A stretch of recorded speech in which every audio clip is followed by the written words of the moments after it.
Welcome to the Argus IQ Daily Threat Brief for July 29th, 2026. Today, attackers are targeting cloud identities, payment workflows, DNS infrastructure, and industrial systems while defenders face a fast changing vulnerability landscape. The strategic focus is resilience. Isolate critical operations, govern increasingly autonomous AI, and prepare for expanding data obligations in Vietnam.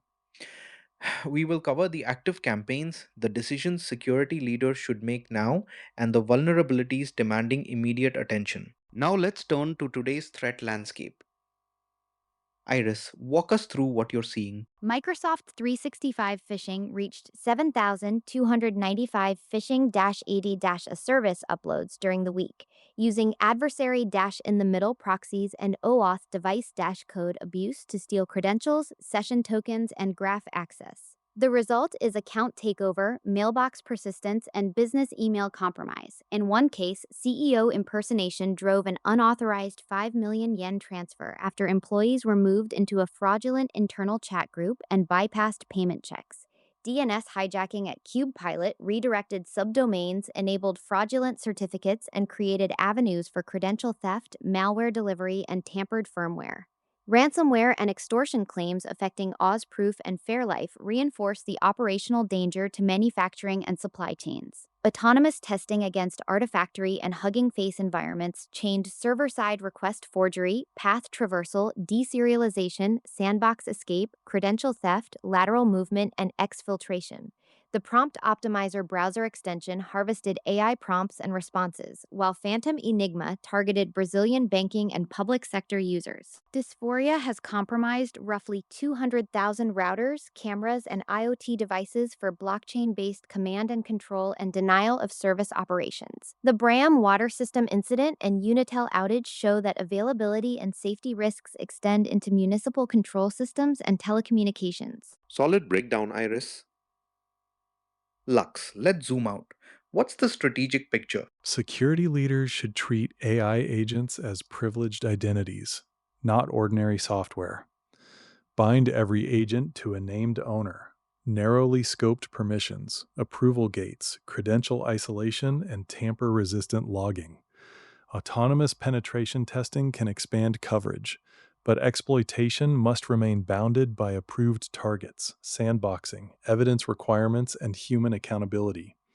Resilience planning also needs an operational shift. Critical infrastructure should maintain segmented architectures, emergency isolation paths, manual procedures, restoration sequences, and recurring exercises that include suppliers and business dependencies. Organizations processing personal data in Vietnam should establish a dedicated compliance workstream covering data protection officers, impact assessments, cross border transfers, breach reporting, processor oversight, and cloud location decisions. Finally, track cloud control changes as formal lifecycle events. AWS customers should test the replacement protection model before the Shield Advanced Automatic Mitigation retirement deadline, updating infrastructure code, monitoring, and validation plans. Thanks, Lux. Helix, what are the social telemetry and trends telling us? Social telemetry is dominated by entertainment, sports, and political discussion, so those conversations do not independently establish cyber activity. The meaningful signal comes from isolated references to technology, privacy, outages, and artificial intelligence. These themes align with the broader operational picture. Public attention is converging on service disruption, data use, and automated systems, while direct attribution remains strongest when social references connect to technical indicators, victim reporting, vulnerability intelligence, or trusted incident coverage.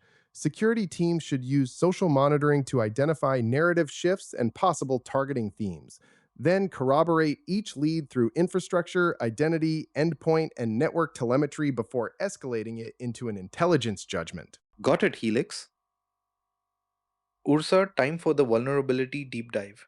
What should teams be patching? Patch or isolate internet facing systems first. CVE 20265458 in Power Admin allows unauthenticated host header manipulation that can affect OIDC and SAML redirects. Apply the fix, set a canonical URL, and reject untrusted host and forwarded headers. CVE 2026666713 enables unauthenticated Java deserialization and possible remote code execution in Apache Axis 2 clustering when the clustering port is reachable. Disable tribes if unused and restrict that port to trusted peers.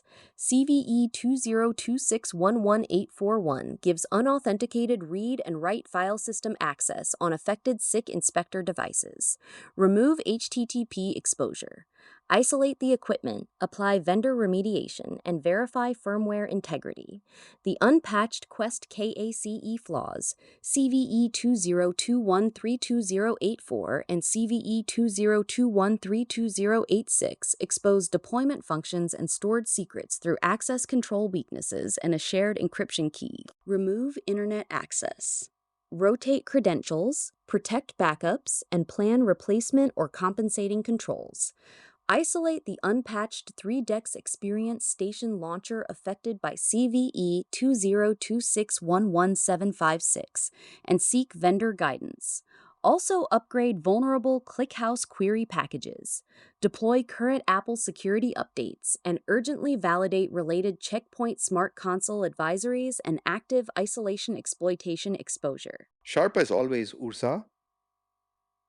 Let's close out. First, isolate and patch the highest risk internet facing management and OT systems, beginning with the vulnerabilities linked to unauthenticated access or remote code execution. Second, enforce phishing resistant multi factor authentication and dual person payment verification. Then, hunt for suspicious OAuth grants, inbox rules, and unusual data transfers. Test recovery, preserve evidence, and coordinate with vendors and authorities when incidents cross organizational boundaries. This is Argus IQ signing off.